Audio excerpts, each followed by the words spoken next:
Hey everyone, and welcome back to the channel. Are you tired of that messy tangle of cables under your TV?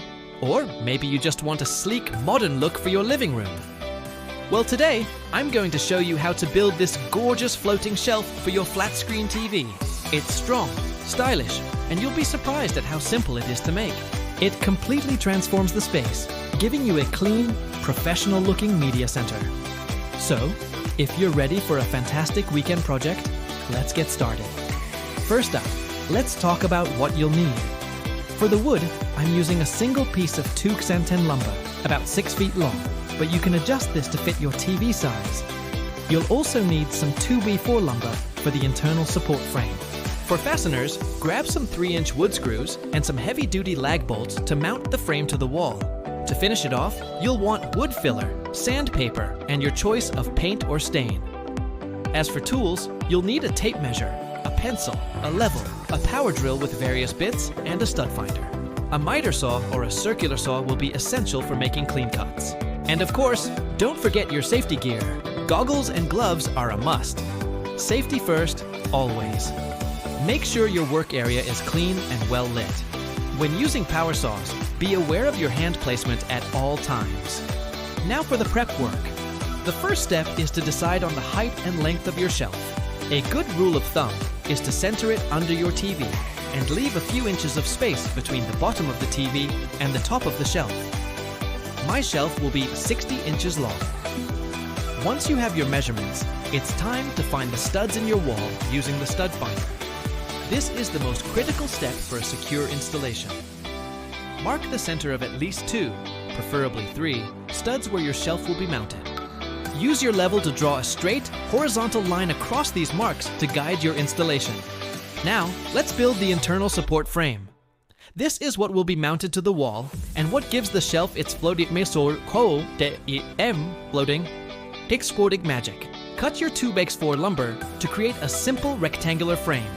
The length should be just slightly shorter than your final shelf length, about an inch less, to allow the outer box to slide over it. My frame will be 59 inches long. Then, cut a few shorter pieces to act as support arms that extend outwards. These will support the weight of the shelf. The length of these arms should be about 2 inches shorter than the depth of your finished shelf. So if you're using a 2x10, which is actually 9¼ inches deep, your support arms should be around 7 inches long. Assemble this frame using your 3-inch wood screws, making sure everything is square. With the support frame built, it's time to mount it to the wall. Hold the frame up against the guideline you drew earlier. Use your level 1 last time to ensure it's perfectly horizontal. Now using your drill, create pilot holes through the back of your frame and into the wall studs you marked.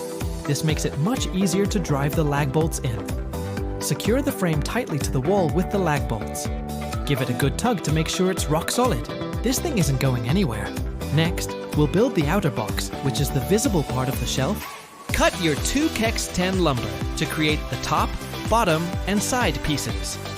For my 60-inch shelf, I have one top piece at 60 inches and one bottom piece at 60 inches. The 2 side pieces will cap the ends. Measure the height of your support frame, including the 2x4s, and add the thickness of your top and bottom planks. Cut your side pieces to this exact height so they fit snugly.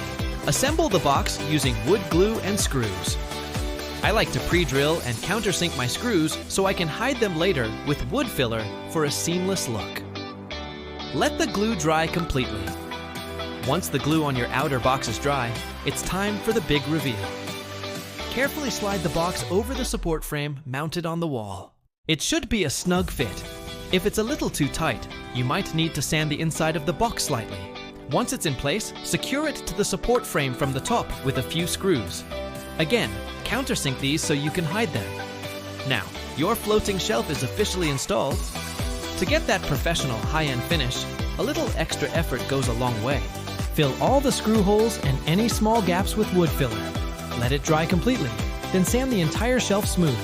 Start with a medium grit sandpaper, like 120, and finish with a fine grit, like 220, for a super smooth surface. Wipe away all the dust with a tack cloth or a damp rag. Now you can paint or stain it to match your decor. I'm going with a sleek black paint for a modern look. Apply 2 or 3 thin coats for the best coverage, letting it dry completely between each coat. Let's talk about a few common mistakes to avoid. First, don't skip the stud finder. Attaching a heavy shelf to drywall alone is a recipe for disaster. Always anchor it to the wall studs. Second, measure twice, cut once. It's an old saying, but it's true. Inaccurate cuts will result in a wobbly or crooked shelf. And third, don't rush the finishing process. Proper sanding and painting are what separate a DIY project from a professional-looking piece of furniture. Take your time here, it's worth it. So, let's do a quick recap. We started by planning and measuring, then found our wall studs. We built a sturdy internal support frame out of 2 kick-4s and mounted it securely to the wall with lag bolts. Then, we constructed the outer shell from 2 stand lumber, slid it over the frame, and secured it. Finally, we filled, sanded, and painted it for a flawless finish. Now you have a beautiful, custom-built floating shelf that not only hides cables, but also adds a ton of style to your room. And there you have it, a functional and stylish floating shelf that you built with your own 2 hands. I hope this tutorial was helpful and inspires you to tackle your own DIY projects. If you enjoyed this video, please give it a thumbs up, and don't forget to subscribe to the channel and hit that notification bell so you do not miss our next project. Let me know in the comments below what you think or if you have any questions. Thanks for watching, and I'll see you in the next one.